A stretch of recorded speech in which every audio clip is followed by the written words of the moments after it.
এরপরে আমি যুব সমাজদেরকে বলবো, আমাদের জুলাই গণ অভ্যুত্থানে যে বড় অর্জন আমরা করতে পেরেছি, ইতিমধ্যে সেই অর্জনটাকে বিসর্জন দেওয়ার কাজের ষড়যন্ত্র শুরু হয়েছে।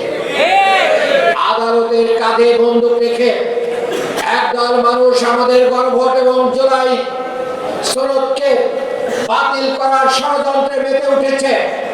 যদি তারা জুলাই সনদ এবং গণভোটকে বাতিল করতে পারে, তাহলে আবার এই দেশে ফ্যাসিবাদ কায়েম করবে, তারা আবার দুর্নীতি কায়েম করবে, তারা আবার চাঁদাবাজির স্বর্গরাজ্য তৈরি করবে, তারা মাদকের স্বর্গরাজ্য তৈরি করবে।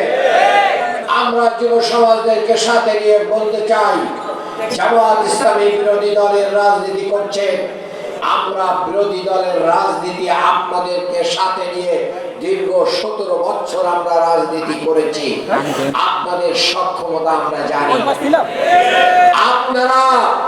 আপনারা তথাকথিত লিয়াজো করে বিরোধী দল করেছেন, আমরা লিয়াজো করে বিরোধী দল করি নাই।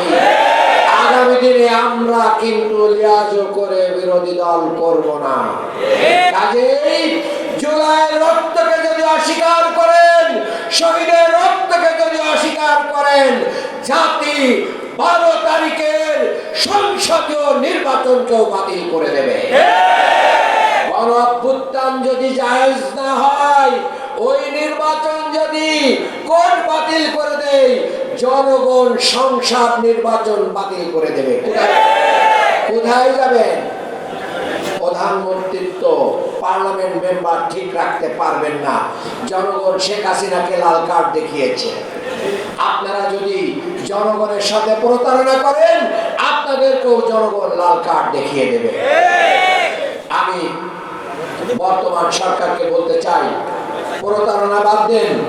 আপনারা বলতেছেন যে যদি আমরা গণ অভ্যুত্থান আর জুলাই সনদ, যদি গণভোট আর জুলাই সনদ না চাইতাম, তাহলে নাকি সংসদ নির্বাচন দেওয়া হইতো না, এই কারণে আমরা চেয়েছি।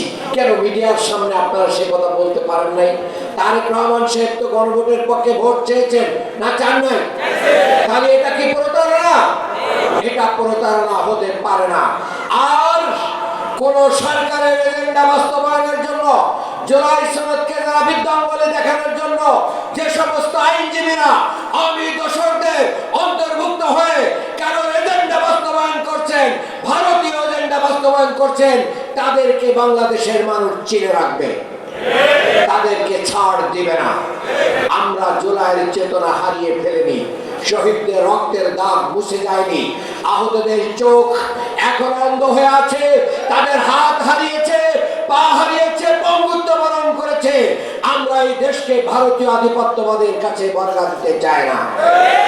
কাজেই আগামী দিনে এই ঢাকা 6কে একটি আধুনিক ঢাকায় পরিণত করার জন্য আমি যুব সমাজকে আবারও ঐক্যবদ্ধ হয়ে সমস্ত হুমকি ধামকি মোকাবেলা করে সত্য, ন্যায় এবং ইনসাফ প্রতিষ্ঠার পক্ষে থাকার আহ্বান জানাচ্ছি।